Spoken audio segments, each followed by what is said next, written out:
You believe that to keep her, to attract her, you must match her energy. When she is excited, you must be ecstatic. When she is upset, you must be the hero who rushes in to fix it. When she pulls away, you must chase, to show how much you care. You believe attraction is a game of emotional tennis, and your job is to return every single ball she serves with equal or greater force. This is the greatest lie you've been sold about attraction, and it is the very reason you feel constantly exhausted, anxious, and on the verge of losing control. You're playing a game you can never win because you're playing on her court by her rules. But what if there was another way? A path forged not in the chaos of reaction, but in the deep, powerful stillness of non-reaction. The Stoics knew this path. They understood a fundamental law of human dynamics that modern psychology is only now beginning to confirm. In the dance of attraction, the one who is less emotionally affected, the one who holds their center, is the one who leads. Today, we are exploring a paradox that a high-value man embodies, often without even trying. The principle that your calm is not a sign of indifference, but the ultimate display of power, and that the calmer you become, the more intensely she will be drawn into your orbit, often to the point of what can only be described as a beautiful, frustrating, captivating madness. This isn't about manipulation. This is about becoming the unshakable center of your own universe. The Stoic paradox. Why your calmness makes her truly obsessed. Stoicism. First, you must understand the core dynamic, the anchor and the kite. In most relationships, there is an emotional anchor and an emotional kite. The kite soars and dives on the winds of feeling, while the anchor provides the grounding point. The average man, in his desperate attempt to be attentive and caring, makes himself the kite. His mood is tied directly to hers. She's happy, he's happy. She's angry, he's anxious. He is emotionally tethered to her, a satellite in her orbit. This might feel romantic for a moment, but it breeds no respect. It communicates dependency. The Stoic man fundamentally reverses this polarity. He chooses to be the anchor. His emotional state is grounded not in her approval or mood, but in his own principles, his mission, his inner peace. When her emotional winds blow, he does not fly with them. He holds. He is a rock, a lighthouse in her storm. She may test this. She may send out waves of drama, chaos, or emotional tests, consciously or unconsciously, to see if he will be shaken. When the average man is met with this storm, he panics, he reacts, he becomes another wave in her ocean. The Stoic man observes the storm from the shore of his own tranquility. His calm is not a rejection of her, but a statement of his own solidity. This unwavering stability is terrifyingly attractive. It signals safety, strength, and a world of his own that she does not control. She can't pull his strings, because he is not a puppet. He is the anchor. And soon, she will find herself wanting to be tethered to his stability, rather than lost in the chaos of her own winds. Don't be the kite dancing in her wind. Be the anchor that grounds her storm. The second principle is what I call the black box effect. Humans are creatures of curiosity. We are obsessed with what we cannot understand. The average man is an open book. In an effort to connect, he over-communicates his feelings. He explains his every anxiety, his every joy, his every fear. He gives her the complete user manual to his emotional operating system. He becomes predictable, and predictability is the death of mystique, and therefore of deep attraction. The man who operates from a place of stoic calm becomes a black box. He is not rude or secretive. He is simply economical with his emotional expression. He feels everything, but he does not broadcast everything. His inner world remains his own sacred territory.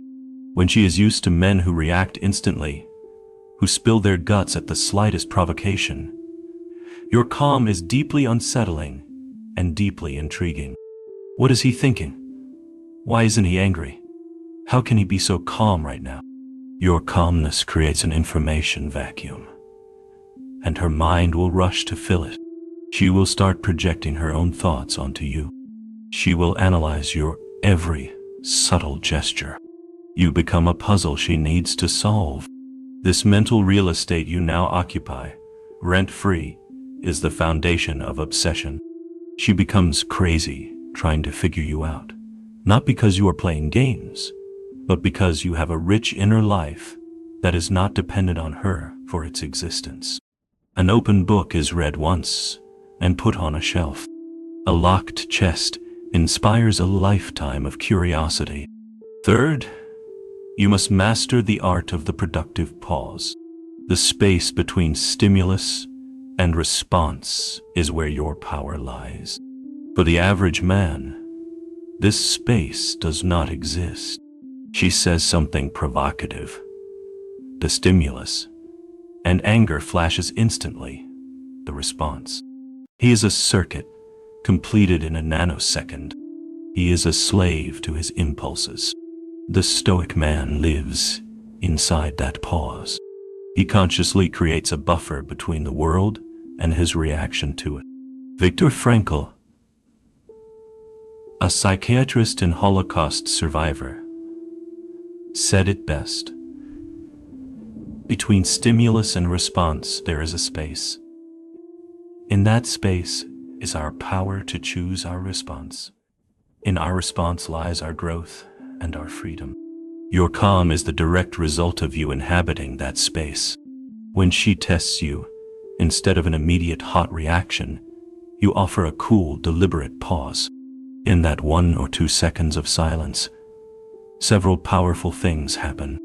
You give yourself time to consult your reason, not your reptile brain. You communicate non-verbally that you are not easily triggered. You force her to sit with the weight of her own words, and you subtly shift the power dynamic. The one who is comfortable with silence is the one in control. This pause is not empty. It's filled with judgment, with choice, with power. It drives her crazy because she is expecting a fight, a reaction, a predictable emotional volley. Instead, you give her nothing but the echo of her own actions. Stop being a circuit. Be the space between. The fourth pillar is a radical reframe. Her chaos is your gym. The average man sees her emotional outbursts, her tests, her drama, as attacks to be defended against or problems to be solved. He sees them as a threat to his peace. This makes him anxious and reactive. The Stoic man sees these exact same events as training opportunities. Her chaos is his dojo. Her emotional tests are the free weights in his mental gymnasium. He doesn't just tolerate them, he almost welcomes them.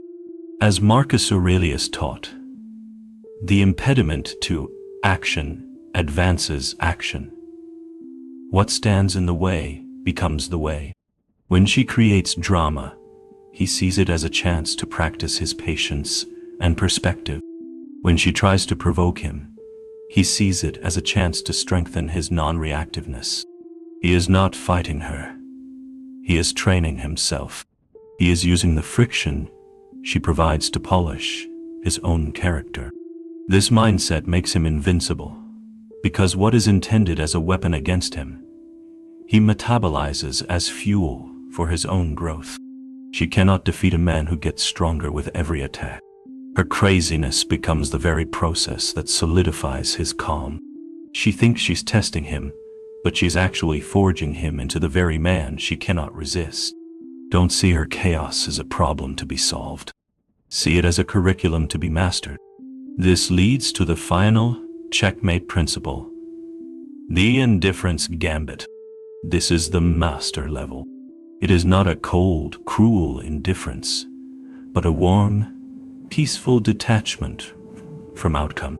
The average man is attached. He needs her to be happy. He needs her to stay. He needs her to validate him. His calm is often a fragile performance, a tactic to get a desired result, and she can feel it. She knows it's conditional. The Stoic man cultivates genuine apatheia, a state free from overwhelming emotional disturbance. He reaches a point where his inner peace and well-being are truly fundamentally not contingent on her actions or even her presence in his life. He would prefer she be happy and with him, but he does not need it for his own tranquility. He has decoupled his happiness from her behavior. This is the ultimate psychological checkmate. When a woman realizes that her anger, her tears, her seductive charm, her threats to leave, all the tools in her emotional arsenal, have absolutely zero effect on a man's core sense of self, it can be a terrifying and wildly attractive realization. It signals that he is a sovereign being. His calm is no longer a tactic. It is his nature. Her craziness in this final stage is the frantic, last-ditch effort to find a crack in his armor, to elicit a reaction, any reaction, to prove she still has influence. But she will find none. The game is over. Not because he won, but because he simply stopped playing her game and started mastering his own. Stop trying to win the game. Become the man who is above it. The paradox is now clear. Your goal is not to make her crazy. Your goal is to achieve a state of inner calm and self-possession so profound that it is unshakable. Her craziness is simply the byproduct of her encountering a man who is truly free, a man who is an anchor in a world of kites, a man who is a black box in a world of open books, a man who lives in the space between, who uses chaos as his training ground, and who is ultimately indifferent to the outcome because his prize is his own self-mastery. Epictetus reminded us that the chief task in life is to identify and separate matters so that we can say clearly to ourselves which are externals not under our control and which have to do with the choices we actually control.